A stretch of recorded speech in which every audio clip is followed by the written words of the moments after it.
Hello future doctors, welcome to auto learning. Students, इस video में हम लोग न्यूटन लॉज ऑफ मोशन को डिस्कस करेंगे और ये डिस्कस करेंगे कि इन लॉज को फिजिक्स में कैसे अप्लाई किया जाता है। Students, Newton laws of motion जो है ये क्लासिकल मैकेनिक्स का फाउंडेशन है, राइट। तो let's start the discussion. Students, Newton laws of motion वो लॉज हैं जिसके अकॉर्डिंगली हम मोशन को एनालाइज करते हैं।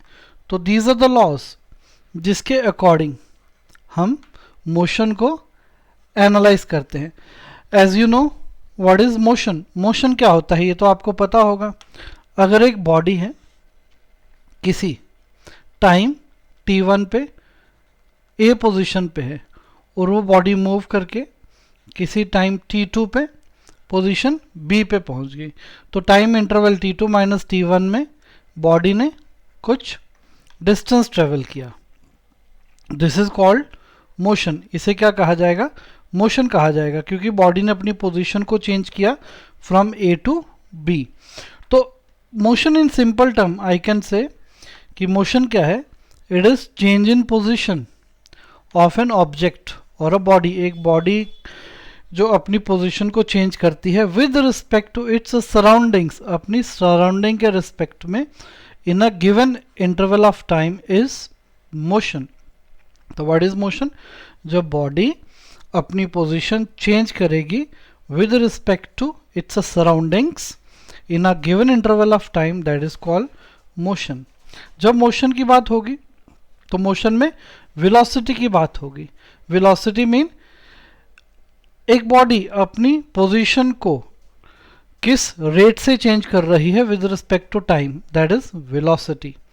ओके, और वेलोसिटी की बात होगी तो उसमें एक्सेलरेशन की बात होगी कि वेलोसिटी अगर चेंज हो रही है टाइम के साथ तो वेलोसिटी का रेट ऑफ चेंज क्या है with respect to time, that is called acceleration. जैसे सपोज किसी टाइम t1 पे वेलोसिटी है बॉडी की v1 और किसी टाइम t2 पे बॉडी a पोजीशन से b पोजीशन पे पहुंची और इसकी वेलोसिटी होगी v2। तो वेलोसिटी में चेंज आया v2 माइनस v1 कितने टाइम पे? t2 माइनस t1 पे। इससे हमें क्या पता लगता है? This is acceleration, that is rate of change of velocity with respect to time. Now अगर हम बॉडी की वेलोसिटी को चेंज करना चाहते हैं तो हमें किस चीज़ की ज़रूरत पड़ती है? एक्सेलरेशन की। और कौन सी ऐसी चीज़ है जिससे एक बॉडी में एक्सेलरेशन आता है? कौन सी ऐसी चीज़ है जिससे बॉडी में एक्सेलरेशन जनरेट होता है? जहाँ एक्सेलरेशन जनरेट करने के लिए बॉडी में हमें क्या चीज़ अप्लाई करनी पड़ती है? That is called force. वो चीज़ क्या है? फोर्स है। तो हम लोग यहाँ से देख सकते हैं, to change velocity acceleration is required. Velocity को चेंज करने के लिए किस चीज़ की ज़रूरत पड़ेगी? एक्सेलरेशन की ज़रूरत पड़ेगी। और एक्सेलरेशन प्रोड्यूस करने के लिए what do I required? I required force. मुझे किस चीज़ की ज़रूरत पड़ती है? फोर्स की। तो सपोज एक बॉडी है, ओके, और इस बॉडी पर मैं अगर फोर्स लगाऊं तो इसमें एक एक्सेलरेशन जनरेट होगी, राइट। अब व्हाट इज फोर्स? फोर्स क्या है? फोर्स वो चीज़ है जो एक बॉडी में एक्सेलरेशन जनरेट करती है। और फोर्स को अगर हम डेफिनेशन देखते हैं, फोर्स को हम लोग पढ़ते हैं, तो फोर्स एक पुल या पुश होता है। फोर्स इज अ पुल और a push, right. What is force? Force अगर एक बॉडी है यहाँ पे, राइट, इस बॉडी को मैं पुश करता हूं, इस बॉडी को मैं पुश करता हूं, राइट, और इसको मैं पुल भी कर सकता हूं। अगर मैं बॉडी को पुश करूं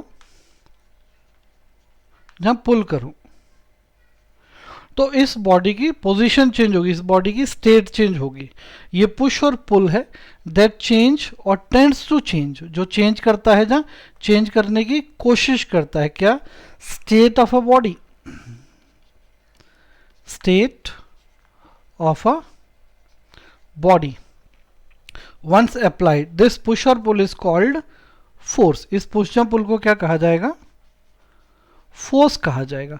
और ये फोर्स बॉडी का साइज भी चेंज कर सकता है, बॉडी की शेप भी चेंज कर सकता है, और बॉडी की डायरेक्शन भी चेंज कर सकता है, जिसे हम आने वाले वीडियोस में डिटेल में पढ़ेंगे, राइट। सो पुश और pull, what is force? As you can see in the definition, pull है और पुश है। इस डेफिनेशन से आपको बिल्कुल क्लियर हो जाएगा कि फोर्स क्या चीज है। फोर्स एक पुल है, जहां पुश है, पुश और पुल, दैट चेंजेस और tend to change the state of the body once applied. It can also cause a change in the direction as I told you. तो ये बॉडी की मोशन की डायरेक्शन को change कर सकता है। It can change the shape of the body और the size of the body, right. Now there are various types of forces, बहुत सारी तरह की फोर्सेस होती हैं। There are many types of forces, और इन फोर्सेस को हम लोग डिवाइड कर सकते हैं बेस्ड ऑन सर्टन क्राइटेरियाज। जैसे बहुत सारे लोग हैं, और उन लोगों को हम लोग उनकी वेल्थ के बेसिस पे डिवाइड कर सकते हैं, उनकी हाइट के बेसिस पे डिवाइड कर सकते हैं, उनके कलर के बेस पे डिवाइड कर सकते हैं, उनके 10th में कितने मार्क्स आए थे उनके बेसिस पे डिवाइड कर सकते हैं। So there are many parameters. इसी तरह से हम एक फोर्स को, जहाँ एक सेट ऑफ फोर्सेस को बहुत सारे पैरामीटर्स में डिवाइड कर सकते हैं। तो अगर मैं फोर्स को उनके नेचर के बेस पे डिवाइड करूं, तो वी कैन से कि force based on their nature, fundamental forces कितनी तरह की हैं? 4 हैं। Gravitational force, electromagnetic force, nuclear weak force और न्यूक्लियर स्ट्रॉन्ग फोर्स। तो हम लोग देख सकते हैं कि फोर्स को नेचर के हिसाब से अगर हम डिवाइड करते हैं, तो इसमें इलेक्ट्रोमैग्नेटिक फोर्स आती है जो एटम्स को बाइंड करती है, दूसरी ग्रेविटेशनल फोर्स आती है जो बाइंड करती है सोलर सिस्टम को, राइट। जैसे अगर हम लोग अर्थ पे टिके हुए हैं, हम फ्लाई करके यूनिवर्स में क्यों नहीं चले जाते? It is because of gravitational force, क्योंकि अर्थ का जो ग्रेविटेशनल फोर्स है वो हमें अपनी तरफ पुल कर रहा है। और उसके बाद एक न्यूक्लियर स्ट्रॉन्ग फोर्स आता है और न्यूक्लियर वीक फोर्स आता है। न्यूक्लियर स्ट्रॉन्ग फोर्स बाइंड करता है न्यूक्लियस को, और न्यूक्लियर वीक फोर्स ये रिस्पॉन्सिबल है रेडियो एक्टिव डिके के लिए।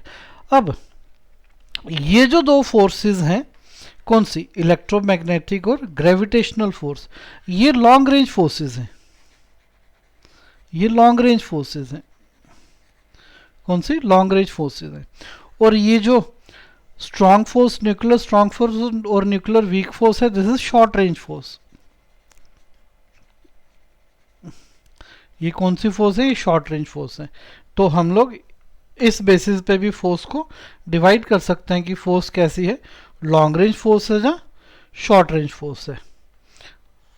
ओके, जैसे अगर long range force, short range force, is it clear to you? चलिए, तो फोर्स का इतना डिस्कशन काफ़ी है, बाकी डिस्कशन हम जो है अगले वीडियोस में डिस्कस करेंगे। Now let's delve into the Newton laws of motion. तो हम फर्स्ट लॉ ऑफ मोशन की बात करते हैं।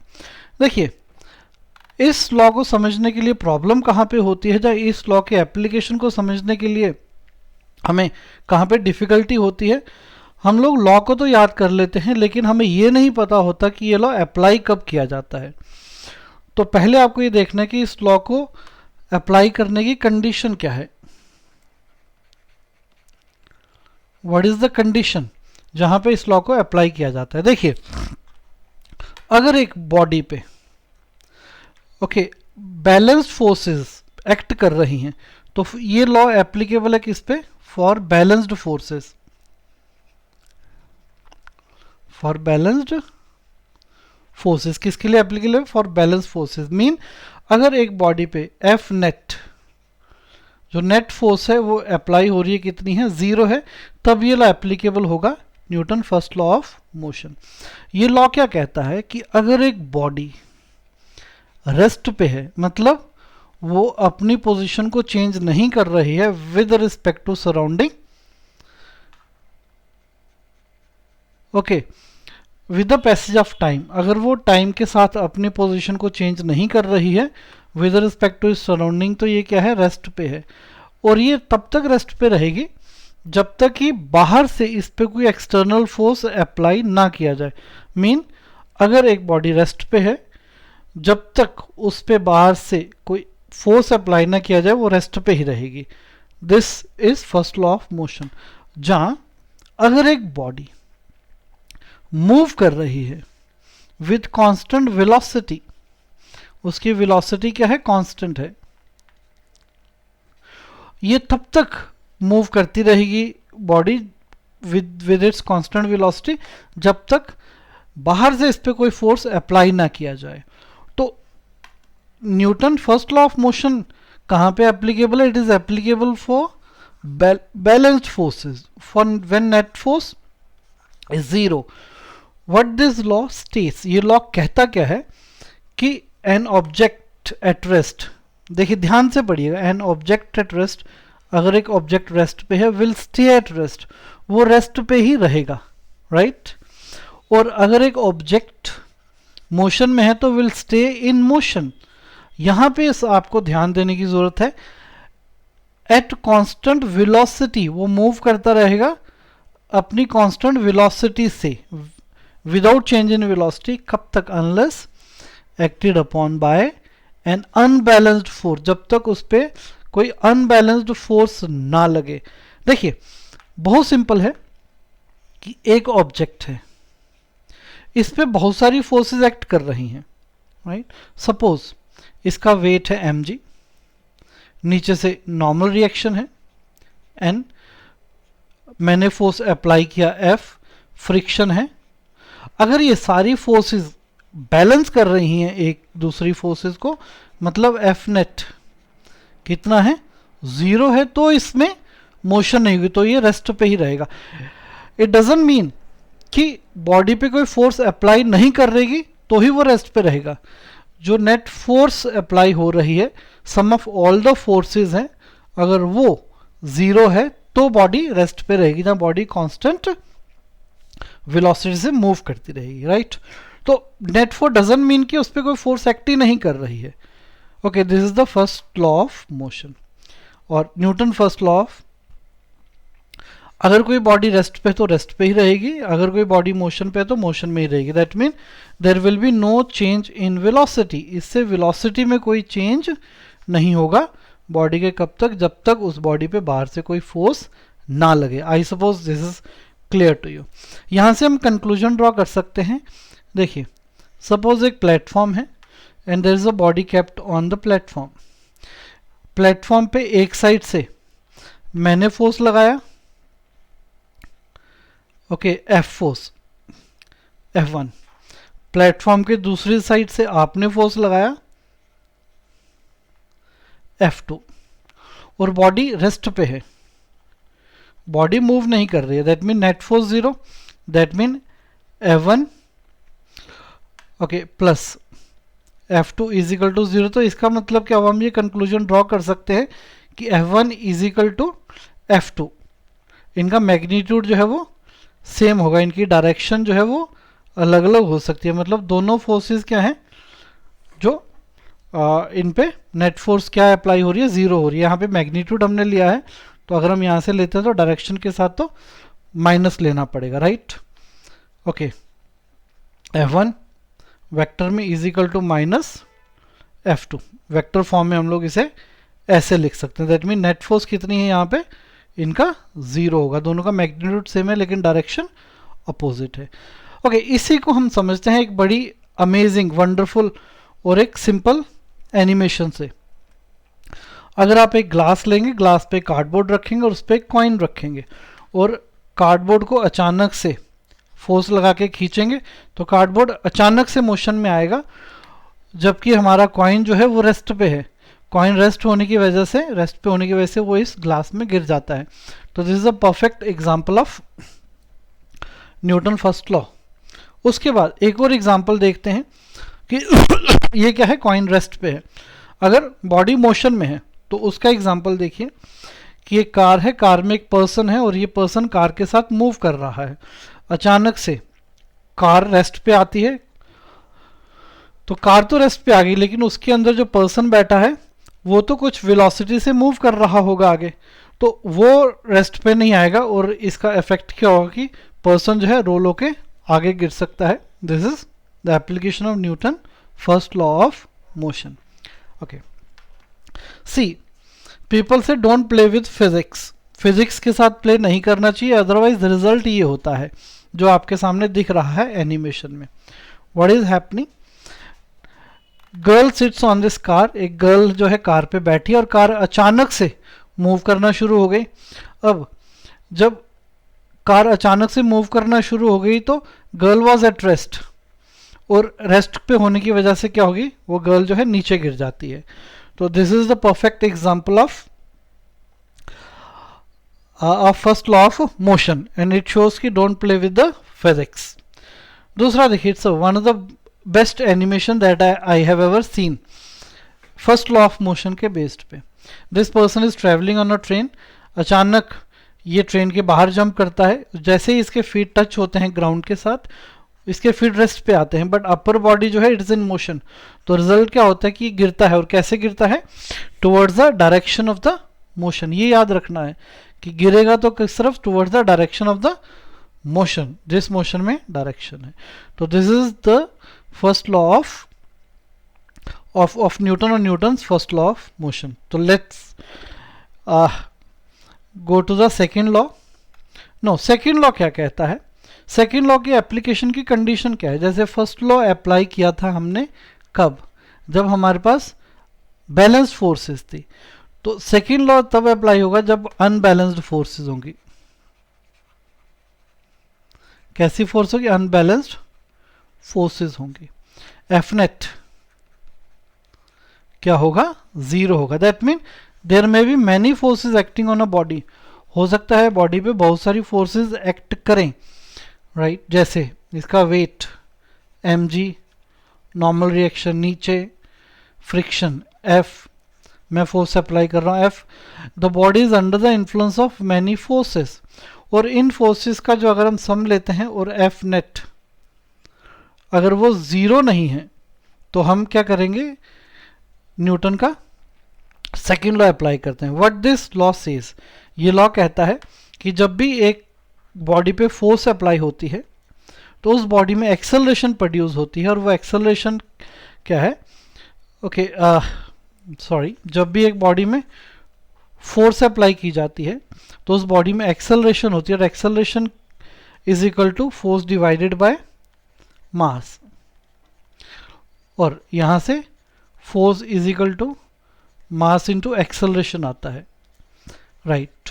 तो this is second law of motion. तो सेकेंड लॉ ऑफ मोशन क्या कहता है कि फॉर अनबैलेंस्ड फोर्सेस और when net force is zero, F net, जो एफ नेट है वो जीरो है अगर, तो दैट मीन एक्सेलरेशन किसके बराबर होगा, F net divided by mass, right. और यहाँ से हम लोग कह सकते हैं कि force is mass time acceleration. तो जब भी एक बॉडी पे एक फोर्स अप्लाई की जाएगी, वो फोर्स बॉडी में एक्सेलरेशन प्रोड्यूस करेगी, और जो फोर्स का मैग्नीट्यूड होगा वो मैग्नीट्यूड किसके बराबर होगा, फोर्स का मैग्नीट्यूड. जो भी बॉडी का मास रहेगा उसे हम एक्सेलरेशन से मल्टीप्लाई करेंगे, तो it gives us the force. Force is equal to mass into acceleration. अब फोर्स लगाने से होगा क्या बॉडी में, सपोज एक बॉडी है अगर रेस्ट पे है और इस पे हमने फोर्स लगाया, और जब एफ नेट जीरो ना होके F net is not equal to zero होगा, तो बॉडी में एक्सेलरेशन होगी. मतलब रेस्ट की पे जो बॉडी है वो मोशन करना शुरू कर देगी, और हम मोशन करती हुई बॉडी को हम लोग फोर्स लगा के उसको रेस्ट पे भी लेके आ सकते हैं. तो इसके जो फोर्स लगाने से रिजल्ट निकलेगा, इट कैन बी दिस, कि जहाँ तो बॉडी रेस्ट से मोशन पे आ जाएगी, जहाँ मोशन से रेस्ट पे आएगी, जहाँ बॉडी की वेलोसिटी चेंज होगी. वेलोसिटी क्या होगी, चेंज होगी, राइट. तो I can say when net force is applied on the body, तो बॉडी का वेलोसिटी चेंज होता है. Velocity, there is change in the velocity of the body. Now अगर हम यहाँ देखते हैं force is equal to mass into acceleration, तो ये फोर्स हमारा वेक्टर क्वांटिटी है या स्केलर क्वांटिटी है, यहाँ से हम लोग डिटरमिन कर सकते हैं। एज यू कैन सी ये मास जो है हमारा स्केलर है, एक्सेलरेशन हमारा vector quantity, acceleration is a vector quantity, और यहाँ से हमारा फोर्स भी क्या होगा, वेक्टर क्वांटिटी होगा। तो force is a vector quantity. अब डायरेक्शन ऑफ फोर्स क्या होगा, डायरेक्शन ऑफ फोर्स और रादर डायरेक्शन ऑफ एक्सेलरेशन क्या होगा। अगर एक बॉडी पर, ये बॉडी है, मैं इस बॉडी पे फोर्स अप्लाई करता हूँ, फोर्स अप्लाई करने पे इस बॉडी में एक्सेलरेशन प्रोड्यूस होगा, राइट। इसका डायरेक्शन क्या होगा, डायरेक्शन वही होगा जो फोर्स का डायरेक्शन होगा, जो नेट फोर्स का डायरेक्शन होगा। तो जो फोर्स नेट का डायरेक्शन होगा वही डायरेक्शन क्या होगा, एक्सेलरेशन का होगा। तो we can say direction of acceleration, acceleration will be in the same direction as force. Very very important concept, ये आपको याद रखना है from NEET point of view, right. F net force का मतलब ये नहीं है कि बॉडी पे कोई फोर्स अप्लाई नहीं हो रही है। एज एफ टोल्ड यू, जैसे मैंने आपको पहले बताया कि एफ नेट का मतलब क्या है, एफ नेट का मतलब है there may be many forces acting on a body. हो सकता है बॉडी पे बहुत सारी फोर्सेज एक्ट हो रही हूँ, बहुत सारी फोर्स बॉडी पे अप्लाई की जा रही हूँ, जहाँ अप्लाई हो रही हूँ, बट उन सब का सम जो है दैट इज नेट फोर्स। तो net force can be sum of many forces. So this is the Newton second law of motion. अब इस पे हम एक बड़ा ही सिंपल सा और बड़ा ही खूबसूरत सा क्वेश्चन देखते हैं। इसमें हम, इस क्वेश्चन में हम अप्लाई करेंगे न्यूटन लॉ ऑफ मोशन को और काइनेमेटिक्स की इक्वेशन को भी। तो देखिए जरा, द क्वेश्चन सेज कि हमारे पास एक बॉडी है जिसका मास है 5 kg। इस 5 kg की बॉडी में फोर्स लगाया गया 20 Newton. Initially the body was at rest, X was 0, at time is 0, इसका इनिशियल वेलोसिटी है 0। हमें फाइंड करना है कि distance covered in 3 second, 3 second में डिस्टेंस कवर कितना होगा। अगर मैं इक्वेशन ऑफ काइनेमेटिक्स से देखता हूँ तो S is equal to U T plus half AT square, ये इक्वेशन यूज की जाएगी डिस्टेंस मेजर करने के लिए अगर बॉडी का एक्सेलरेशन कांस्टेंट है, if the acceleration is constant. अब हमें इसके लिए कैलकुलेशन के लिए डिस्टेंस फाइंड करने के लिए एक्सेलरेशन चाहिए। अब हम एक्सेलरेशन फाइंड करने के लिए क्या करेंगे, क्योंकि काइनेमेटिक्स में हमने जो इक्वेशंस पढ़ा था उसमें हम एक्सेलरेशन फाइंड नहीं कर सकते थे, बट अब हम एक्सेलरेशन फाइंड कर सकते हैं किससे, from second law of Newton second law से, राइट। तो देखिए, तो यहाँ पे मुझे पता है force is equal to mass into acceleration, so I can simply say acceleration is equal to force divided by mass. Force कितना है यहाँ पे, force is 20 newton, mass is 5 kgs, तो यहाँ पे हमारा एक्सेलरेशन आता है, you can say it is 4 metre पर सेकेंड स्क्वायर। अब हमारे पास यहाँ पे एक्सेलरेशन आ गया। अब मैं एक्सेलरेशन को इस इक्वेशन में डालूंगा, s distance is 0 initial velocity multiply by time plus half acceleration, right, half acceleration, acceleration is 4 multiply by time square. Time कितना है हमारे पास, time is 3 second, time is 3. So now you can solve this equation and we are going to get S is equal to 18 meter. So distance covered in 3 second is 18 meter. So देखिए, सिर्फ kinematic की equations लगा के हम लोग यहाँ पे distance cover नहीं निकाल सकते, हमें न्यूटन लॉ ऑफ मोशन से एक्सेलरेशन भी निकालना पड़ेगा। तो this is the combination of two things, Newton law of motion and kinematics, right। तो इसी को बड़ी डिटेल में यहाँ पे सॉल्व किया गया है। Force is equal to mass into acceleration, acceleration force divide by mass 20 divide by 5, it gives acceleration कितना हुआ 4 मास 4 मीटर पर सेकेंड स्क्वायर, और यहाँ पे S is U T plus half A T square and we get 18 meter. I suppose this is clear to you. Now let's proceed to the third law of motion. देखिए third law of motion को हम लोग law of Karma भी कहते हैं. This is also called law of Karma. जैसी करनी वैसी भरनी. तो लॉ क्या है? Law of Karma. राइट. ये लॉ क्या कहता है कि अगर आप एक बॉडी पे फोर्स लगाएंगे तो वो बॉडी भी आप पर पलट के एक फोर्स लगाएगा. अगर एक आप बॉडी पे फोर्स लगाएंगे तो वो बॉडी भी पलट के आप पे एक फोर्स लगाएगी.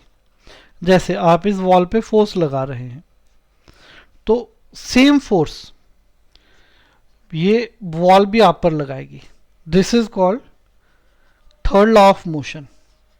और ये दुनिया में सबसे ज़्यादा यूज़ किया जाने वाला लॉ है. और ये स्टेटमेंट जो है दुनिया में सबसे ज़्यादा बोले जाने वाली स्टेटमेंट है ये. For every action there is an equal and opposite reaction. हर एक्शन का एक इक्वल और अपोजिट रिएक्शन होता है. अगर आप दीवार पे 10 न्यूटन फोर्स लगाएंगे तो दीवार भी आप पे कितनी 10 न्यूटन फोर्स लगाएगी. अगर आप दीवार पे 20 न्यूटन फोर्स लगाएंगे तो दीवार आप पे 20 न्यूटन फोर्स लगाएगी. तो for every action there is an equal and opposite reaction.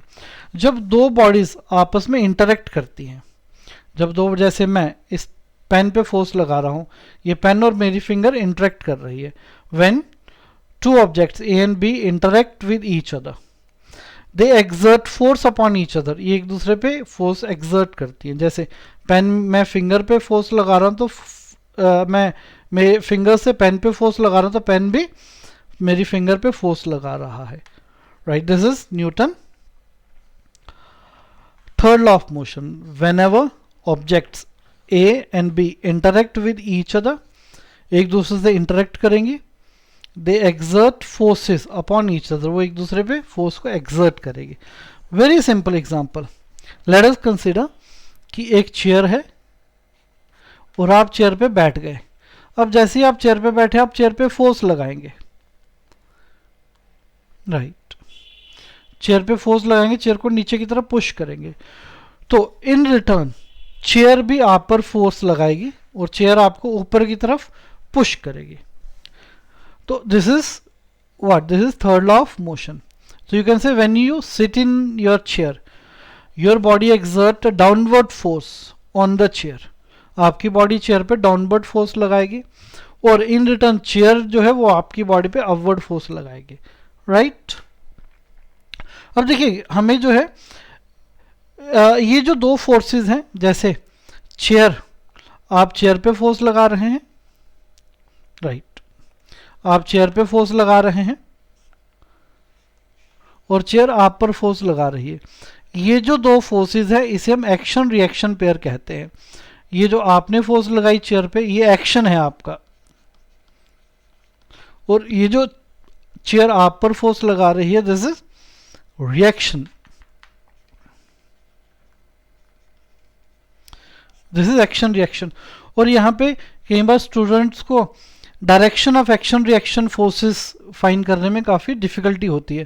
तो आप ऐसे याद रखिए कि एक्शन रिएक्शन फोर्सेस जो है ना, जिस बॉडी पे लग रही हैं उस बॉडी को कंप्रेस करने की कोशिश करेंगे. तो ये कॉन्सेप्ट को हम आगे अप्लाई करेंगे जब इस चीज़ों को डिटेल में पढ़ेंगे in the upcoming videos. Is it clear?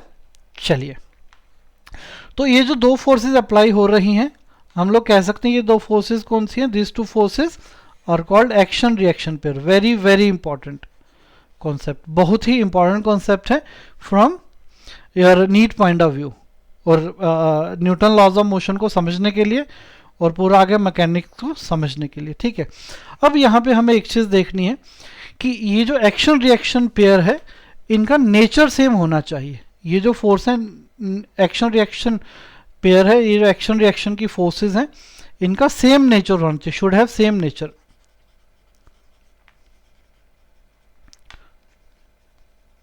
Should have same nature.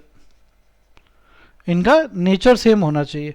अगर एक ग्रेविटेशनल फोर्स है तो दूसरी भी फोर्स ग्रेविटेशनल ही होनी चाहिए। अगर एक्शन फोर्स इलेक्ट्रोमैग्नेटिक फोर्स है तो रिएक्शन फोर्स भी इलेक्ट्रोमैग्नेटिक फोर्स ही होनी चाहिए। I suppose you got the point now. Now let us consider this thing. तो जैसे मैंने आपको बताया कि इनमें क्या होगा, दीज आर एक्शन रिएक्शन। तो nature of action and reaction forces should be same. ये बहुत इंपॉर्टेंट है, आप इसको लिख लीजिए अपनी एक कॉपी में, एक सेपरेट हाफ पेज में लिखिए आप, और इसको आप क्लाउड्स में डाल दीजिए। वेरी वेरी इंपॉर्टेंट, बहुत ही इंपॉर्टेंट है। Now consider this case. जैसे आप इस वॉल पे अगर 100 न्यूटन फोर्स लगाएंगे, अगर आप वॉल पे 10 न्यूटन फोर्स लगाएंगे तो वॉल भी आप पे कितनी फोर्स लगाएगी, 10 न्यूटन। इसमें एक्शन क्या है, आप फोर्स लगा रहे हैं वो एक्शन है, और जो वॉल फोर्स लगा रही है वो रिएक्शन है। अगर आप 20 न्यूटन फोर्स लगाएंगे वॉल पे तो वॉल भी आप पे कितनी फोर्स लगाएगी, 20 न्यूटन। अगर आप 30 न्यूटन फोर्स लगाएंगे तो वॉल भी आप पे 30 न्यूटन फोर्स लगाएगी। मीन जैसे जैसे आप अपनी फोर्स लगाने का मैग्नीट्यूड बढ़ाते जाएंगे वैसे वैसे वॉल भी जो फोर्स लगा रही है आप पे उसका मैग्नीट्यूड बढ़ाती जाएगी। This is action reaction pair. इसको अच्छी तरह से समझना है जिससे आपको क्वेश्चन सॉल्व करने में प्रॉब्लम ना हो। देखिए नो, हम देखते हैं एक्शन रिएक्शन पेयर कहाँ पे है। अगर मैं कहूँ कि ये मैन पुश कर रहा है रॉक को, और रॉक को पुश कर पे एक्शन है, तो इसका रिएक्शन कहाँ होगा, कहाँ, ग्राउंड पे नहीं। ये देखिए इस सिस्टम को लीजिए, इतना सिस्टम जो है ये, यहाँ पे मैन जो है वो रॉक को पुश कर रहा है। ये मैन का रॉक को पुश करना क्या है, एक्शन है, और इसका रिएक्शन क्या है, rock exert force on man. Rock जो है मैन पे फोर्स लगा रही है, दैट इज रिएक्शन। तो this is action reaction. Action is man exerting force, reaction is rock exerting force on the man. अब यहाँ पे देखिए, take this system where the man is pushing the ground. अब man क्या कर रहा है, ग्राउंड को पुश कर रहा है। Man is pushing the ground, man ground को पुश कर रहा है। ये कौन सा पेयर है, ये दिस इज एक्शन। और इसका रिएक्शन क्या हो रहा है, इसका रिएक्शन होगा कि ग्राउंड जो है वो मैन को पुश करेगी। तो this is action reaction pair. ये हमें एक्शन रिएक्शन पेयर समझना बहुत इंपॉर्टेंट है, बहुत जरूरी है। Take one more example.